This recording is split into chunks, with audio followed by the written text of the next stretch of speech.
You are listening to Leading the Factory Forward with your host, Lynn Friest. We share interviews with manufacturing experts and strategies for embracing the digital future, recruiting a new workforce, finding new business. Lynn is an advanced manufacturing strategist and leadership consultant who is on a mission to show manufacturing leaders how to improve their current operations while preparing for a digital future.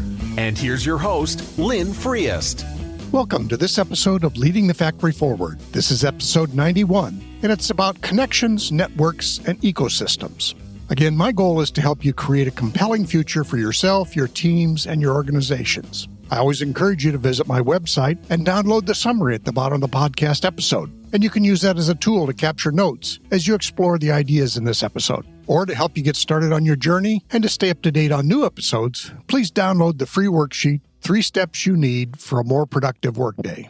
So today we're going to talk about connections, networks, and ecosystems. Again, while you may be a small company or an individual person, the entrepreneur, you may be a company of one, but you still can't do it all. So what do we need to do to get beyond just trying to do everything ourselves?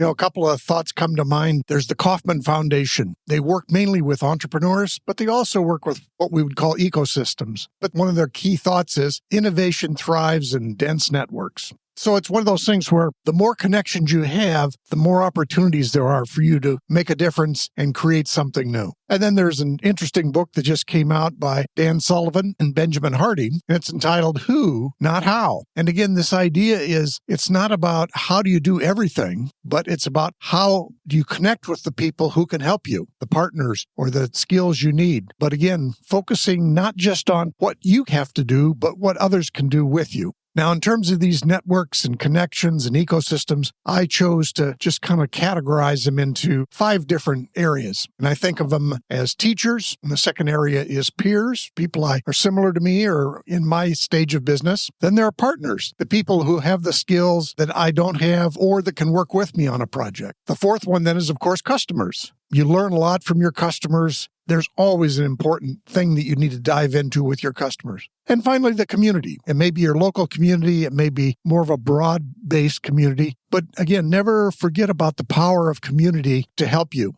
Now, a couple of thoughts on all of this is, in many of these skills that you might be looking for or developing, you always want to know the basics. So for me, the basics of marketing, the basics of podcasting, but also remember, stick to your genius. There's something that you have that you're really good at. And so never let yourself get distracted in, well, I'm going to learn all there is to know about creating HTML websites, or I'm going to learn all there is to know about editing podcasts. That's probably not where you're providing your value to the people you wish to serve. Another thought occurs to me is, as we think about networks, as we think about these things, consider the value of what's called loose connections. It's the idea of a friend of a friend. So some of this is not always the people you are directly connected with, but often it could be somebody that they know that can really help you. In all this, you want to be intentional about how you make your connections and your networks and your ecosystems, but be open to serendipity. Because again, I've found many times that it's kind of happenstance, but I find real value that people can either help me or I can help them.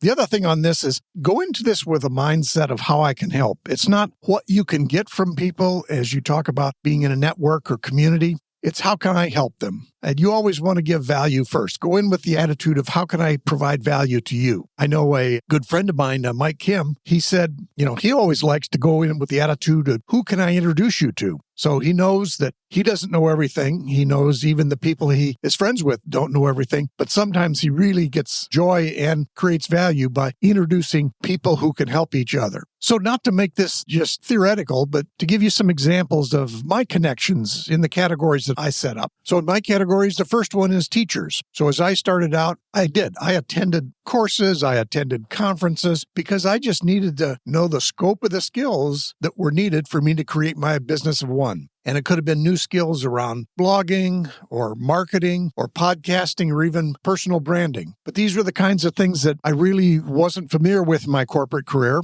And I needed to at least understand how they worked, what they were. Now, as it's turned out, I don't do all this stuff myself, nor am I an expert in any of them. I work with people that help me in all these things, but I do have an awareness and an understanding of it. And then specifically, though, in terms of building my own expertise or what I can share with people, I took coach training for emotional intelligence. I've been a coach in corporate life, and I've been doing that going on, but I said, I need to add to my skill set. Now, moving forward, the other thing that's becoming more important all the time is things like data analytics. Well, I'm not unfamiliar with that, but I need to get more familiar with it. On the other hand, I will probably never be an expert on it, but I still need to know the basics of data analytics. So that's a future goal for me to go in terms of the teacher category.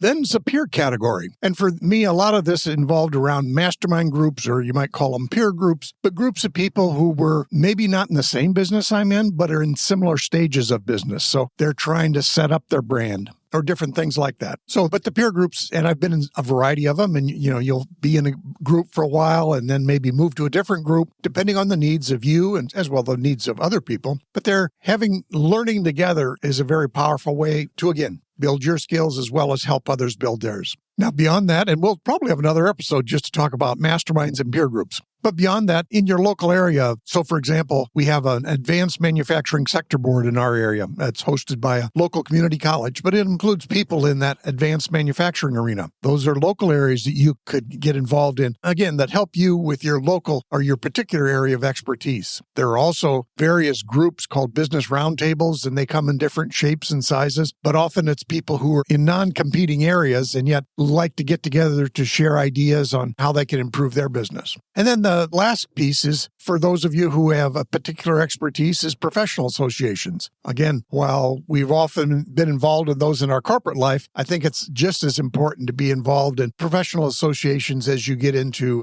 as a small business owner or as a company of one.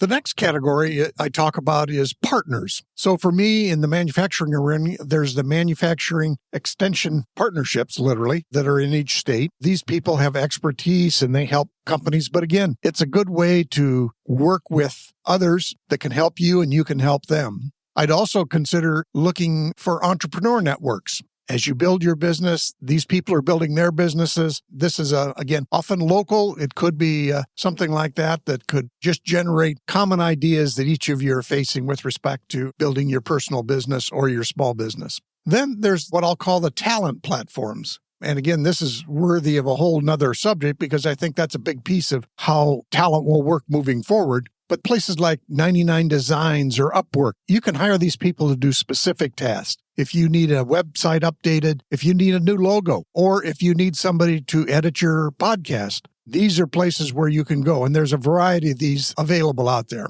Then the next one in partners is just that sense of community. So we have a local co-working space here. Again, a variety of people use this, but this is an idea. If you find your co-working spaces in your area, it's another place. There's a connection where you can maybe find partners because there may be somebody who's doing digital marketing at the co-working space. They may be doing all kinds of things, but you may connect with people that can help you as a partner. And the final one is your community colleges and high schools, as well as any universities in the area, because all of these are out there working with people just as you want to work with people. And again, there may be mutually beneficial things that you can work with them and they can as well help you with. The next category is customers. Again, I'll go back to what I've talked about many times in the past. The lean startup process is you really need to do customer discovery work. And that really helps you, one, form a better connection with potential customers, but also helps you just, what are the things I need to learn to build my business? Where are my customers? Where do I go find them? How do I connect with them? What are the right tools I need to use? And again, along with customers, an easy thing you can do is be engaging in social media. Often in the business world, it's like engaged in LinkedIn. But then again, that's where we have the ideas around podcasting, blogging, different things you can do. But again, finding ways to engage with your customers. And the final category of connections is community. So the obvious ones and the ones that I've worked with in the past are the Chamber of Commerce. Again, they're there to network with businesses in your local area, but they can help you connect with other people that maybe can become partners or that you can learn from. So Chamber of Commerce is one opportunity. And then the final opportunity is SCORE, the Service Corps for Retired Executives. They're a volunteer organization. They're there to help small businesses or startup businesses be successful. And again, this is an opportunity for you to give back to the community by participating in SCORE, but it could also be a source of you can ask them questions about your business. So that's the list of how I've kind of worked with these connections, networks, and ecosystems. What might you be able to do with this? Again, I'll suggest just sitting down. Now, I have the categories of teachers, peers, partners, customers, and community, but you may choose to, set up some other categories. But just start listing who are the people you're currently connected with, maybe who are the people that you think could be helpful. And a lot of this you'll discover as you go along, as you talk to somebody else, just as we do in customer discovery, ask each person, who should I talk to next? So you may find a whole series of new connections that might be helpful for you or that you can help others. So again, take this as a project to really just sit down and list out the connections you have and maybe the connections you'd like to have. So as a recap, we talked about these broad ideas, but I like to return to those quotes that from the Kaufman Foundation, innovation thrives in dense networks. So it's important for you to be participating in these dense networks. And then from Dan Sullivan and Benjamin Hardy, who, not how. It's one of those things that you're a company of one or a small business, you can't do it all yourself. So it's important to know the who out there can do it, not just saying I'm going to learn to do it all myself. And then again, the categories that I used to frame my thinking were teachers, peers, partners, customers, and community. So know the basics in the things as far as running your business, obviously, but also stick with your genius. If your genius is in logistics, you need to think about, should I become an expert in podcasting production or a digital marketing expert, or do I really need to focus my time and energy on logistics if that happens to be where I want to make my contribution? So what's up next? We're going to continue this mix of solo episodes and interviews with experts that I've done in the past and will in the future. They're going to be in a variety of areas. But I'll also, again, be sharing my thoughts and ideas on becoming a silver entrepreneur, or how do you start a solo or an encore career? And for small business owners, how can these people in the silver talent area or, people who are independent workers, how can they help you in your small business? Finally, I again encourage you to visit my website and download the summary at the bottom of the podcast as you start exploring the ideas in this episode. Or to help you get started on your journey and to stay up to date on new episodes, please download the free worksheet, 3 Steps You Need for a More Productive Workday.